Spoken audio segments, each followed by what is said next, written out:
My first guest tonight is an Academy Award-winning actress you know from Jerry Maguire, Cold Mountain, and Bridget Jones' Diary. Her new film is Judy. What? The fights over custody, your children living away from you. I mean, if I'm this terrible mother they like to write about, well, you tell me how I end up with such incredible kids. But I wasn't suggesting... Well, no, everybody suggests things like I'm not a real person, but I am. You understand, I'm only Judy Garland for an hour a night. The rest of the time, I'm part of a family. I just want what everybody wants. I just seem to have a harder time getting it. Please welcome Renée Zellweger.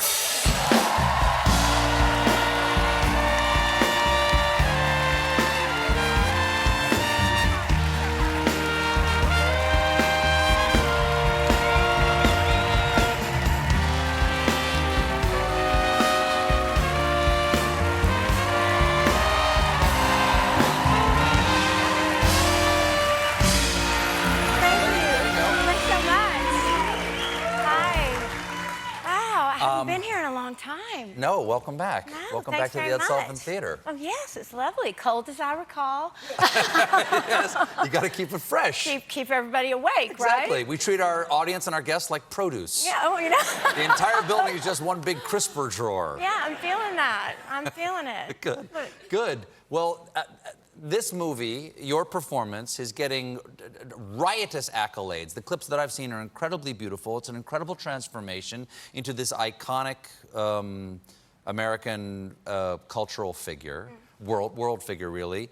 How familiar were you with Judy Garland's life before you got into this role? And what kind of research did you do? Well, I really didn't know anything about this chapter in her life that the film focuses on, which is toward the end of her life, the last few months before she passed. I had no idea the struggle that she was experiencing and the challenges she was grappling with. And I don't know, I don't know that a lot of people know. I mean, she seems to be frozen in time in that moment when she was immaculate. And, you know, she carved her place at the table of American icons, and boy, did she deserve it, didn't she? Yeah. Oh, yeah, something else, American treasure. But, yeah, I just did what most people do. I went down the rabbit hole of YouTube and stayed there as long as I could, you know, till sun up. The infinite, as we call it. There we go. You just click on one thing and then the next. Yeah. Any particular clips that spoke to you particularly for this time period? Well, I did love watching the Judy Garland show because there are a lot of wonderful outtakes now. Oh, that this is from that period of time. Oh yeah, there it is. There's Judy from that period of time. Yeah, it's incredible. And then this is you. Right. Oh wow. Really extraordinary. Oh, look at that. Oh, thanks. That's very sweet.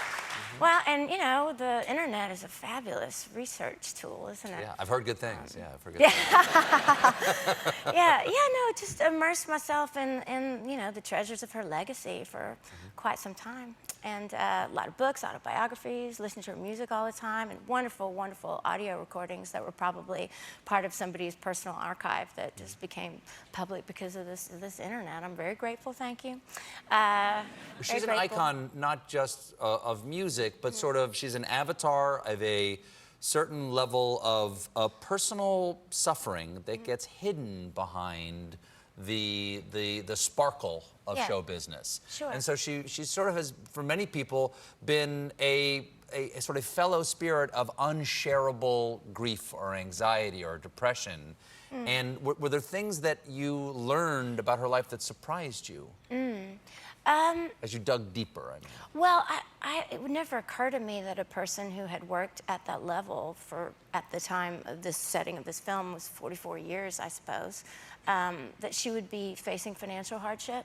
I had no idea. No place to live, right? No place to live. She didn't have a home. She was struggling because of, you know, the circumstances around her divorce, and, you know, finding employment was challenging for her because, you know, I guess the things that people like to write about her were not so kind and made it very difficult for her to take care of herself. And she had been one of the biggest stars in the world. Yes, for a very long time. Yeah. And in some of these iconic films that have sort of shaped American popular culture. And in this clip and other clips that I've seen, you get a sense that she is struggling with who she is as a person and who the audience wants her to be. That 1 hour a day, she says. Only 1 hour a day am I Judy Garland. The rest of it, I'm just what everybody else wants. Do you, as a star, ever feel that tension of like, there is something the audience wants me to be, and there's the life that I want to live, and I don't want to disappoint the audience, but I'm not entirely sure the direction of my life is the direction of the persona that they see? Well, I understand the gulf between the persona and the truth of a human experience, certainly. And it's interesting because sometimes I'll see some things and I think, oh, I've never met that person. The persona. The thing that people write about your persona. Yes, yes. But I guess because I'm not a live performer, I don't sort of share that experience of expectations, and I'm not really aware. I forget that it exists because, you know, I'm busy. I gotta, you know, get the dogs their medicine every day, and I have a young niece and nephew, and you know, I'm busy, so I'm not aware of the experience of fame until it becomes necessary that I pay attention to it. You know. Right. Fame is a tool, I've always thought, that gets you more work. That's interesting. Yes. That's all it's good for, really. Possibly, yeah. Access to learning things that you might not otherwise have occasion to. Experiences. I mean, it is fantastic in that way. Yeah, and certainly. if you're just famous enough, the guys on their college internships at, like, the plant store will actually bring the turf out to your car for you. Is that true? Yeah, that's what it's for. That's what fame is really for. Someone else brings the mulch to your car is the idea. I wasn't made aware of that. Oh, yeah, you should try that. Very that, exciting night for me. Check the Thank back you. of your fame card. It's one of the things that you get for having been famous. Where have I been? The movie underscores that Garland was the victim of what was called the Hollywood system. No, she started working when, how old was she? Oh gosh, I got this number. Well, first time on stage was 2. 2 years Singing, old. 2 years old, singing Jingle Bells over and over again. When the music stopped, she started again. And she just adored the laughter from the audience so much that she just wanted to keep on singing until they had to literally carry her off. How old were you the first time you performed? Well, I had a very different experience. I'm not saying that you're in the studio system with Louis B. Mayer. I'm just curious. No. The first time you got on stage. No, I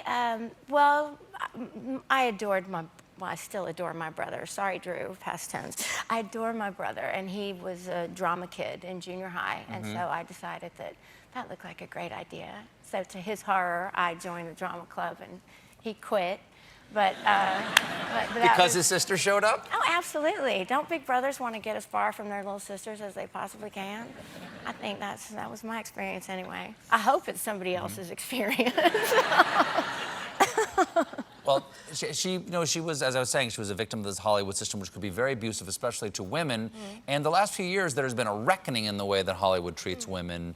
Do you really think things are better now? Or do you think this is a sustaining, lasting change that we're looking at now? Well, I think it's inevitable, really, and not just in Hollywood, but for women, you know, in any industry.